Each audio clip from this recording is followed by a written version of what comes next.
Hi, welcome back. This is video number 3, and this is the third and final video in your Peaceful Multicultural Parenting pack.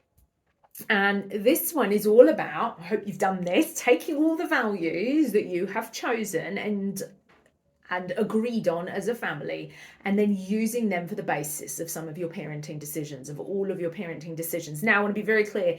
This is why you'll find out now why it's so important to have a few values, to be very clear on what they are.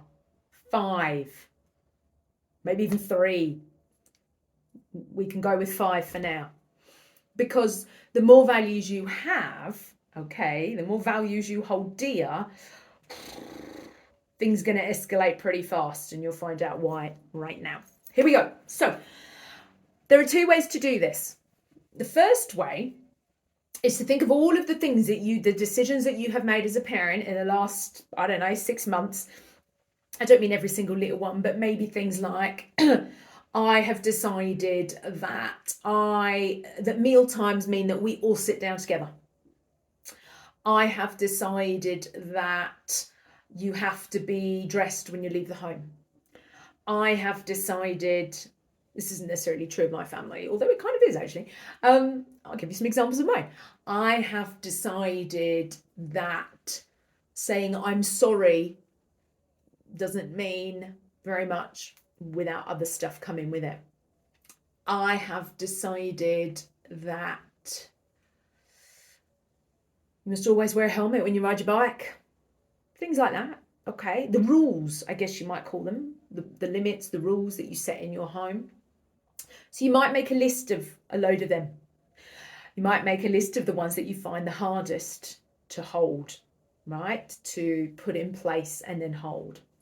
And then I want you to look at your list of values and see whether or not and in what way those rules correspond to the values that you've chosen. And you should be able to map rule and value.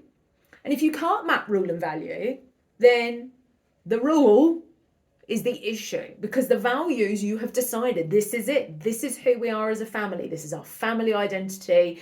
If people who know us really well were asked to describe us, this is the words. These are the words they would use to describe us as a family. This is your family culture. Those values, they are not changeable. Okay, they do not change. They've probably changed since you were a child, but as an adult now, for most of us, our values don't really change very much. So these are the immovables. So if you have a rule and you can't map it to a value, then that says something about that rule. The other way to do this would be to look at your values. You could do both of these activities. You could do that one first as like just a kind of temperature setter. It's quite nice to see where you are with your parenting. It's quite diagnostic, right? It tells you something about yourself and your family and the rules that you make. You then also want to look at the values and think, am I doing this or am I not? For example, in our house, you have to wear a helmet when you ride your bike, because one of our values is respecting bodies. Respecting bodies, all bodies. Your own body, the body of others. And this actually is an interesting one. One of the rules in our house, for example, from that value is that if you find something dead, a dead insect, dead animal, whatever, you don't play with it, because you respect the bodies of all creatures. Okay? Don't hurt the dog. Got it? Yeah? So you're respecting bodies. Don't hurt your friends. You don't get to hit mum and dad. Respecting bodies. Also, from respecting your body, we get everything to do with our meal times.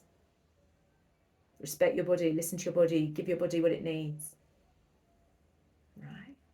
Also, from respect your body, we get all of our rules about making sure that you're dressed when you leave the house, not walking up and down the street naked. No means no. Consent. Respect bodies. All living or once living bodies.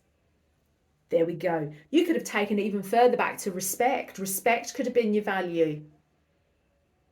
Nice. From which you would then get respect all bodies living or once living, and then respect all sorts of stuff, right? So you might then say, well, respect means that we use kind words to each other. You might take wearing a helmet and put it under keeping our bodies safe. All sorts of ways to do this. You know what I mean? It's super flexible. It's not meant to be rigid. It is meant to be entirely personalized. But this is the thing. And then what you might do is sort of do a map. So you might then have your 5 values and then little arrows going off the 5 with different rules and boundaries. Again, though, I want to be very clear on limits and rules. You want to be very clear. You don't need a million rules in your house. Maybe each boundary has 5. 5 5's 25.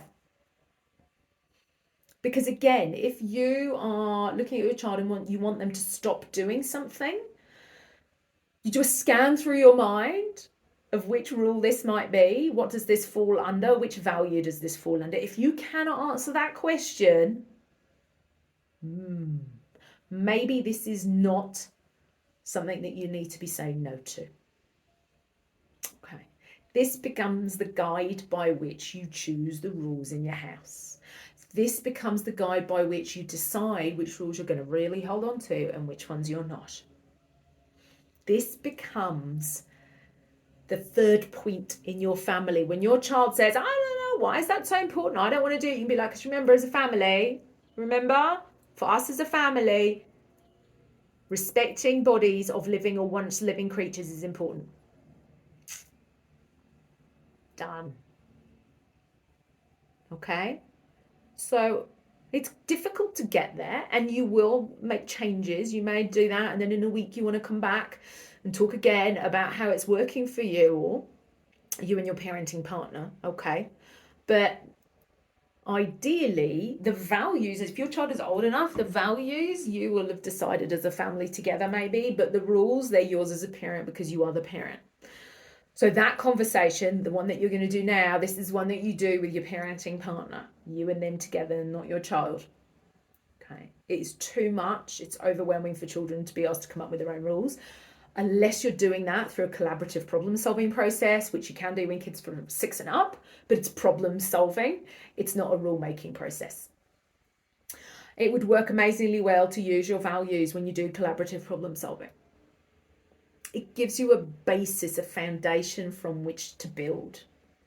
It's the thing that you get to come back to if you are, for example, a multi-generational household, or which also tend to be multicultural from parenting perspective, and you feel like there's conflict between you and other generations in your household.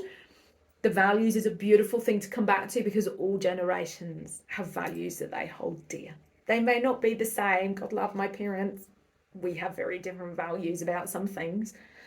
But they will understand this is something that people can relate to. And it's also a very neutral point to bring people to. If you say, well, I want to raise my child to be blah, blah, blah, they're all good values. Like, what, you can't argue. I want to raise my child to be a free thinker. That's it. We can all agree in today's world we need some free thinkers. I want to raise my child to be peaceful. Holy heck, could we do with that? So it's a beautiful tool for many, many things.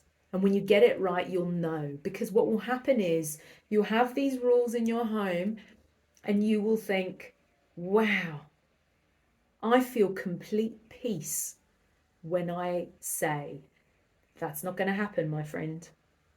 That's not going to happen, because in this house, we respect each other's bodies. And I'm going to feel complete peace because I have such deep belief and confidence that that response will infuse a value in you that I want you to take out into the world. And when you feel that level of confidence and you feel that level of peace in your home, it's so easy to be regulated. So that then even if your child has some big feelings about it, which they will, to be very clear, like your children may not love this, it's okay. They will have big feelings about some of the no's that you have or some of the yeses that you have. The important thing is for you to stay regulated and calm so you can help them with their feelings. But you can't do that if you don't feel confident in your own self. So this is the most beautiful tool there is, I think. I love you. Good luck.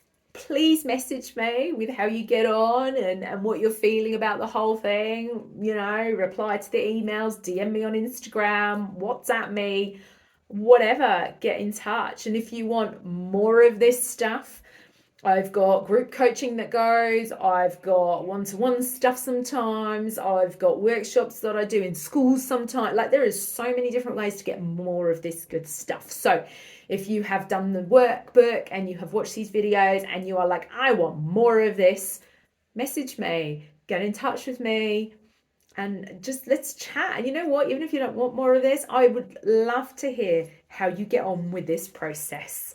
Good luck, and let's raise some beautiful value rich children, because they are valuable, right? So let's make them value rich too. Take care.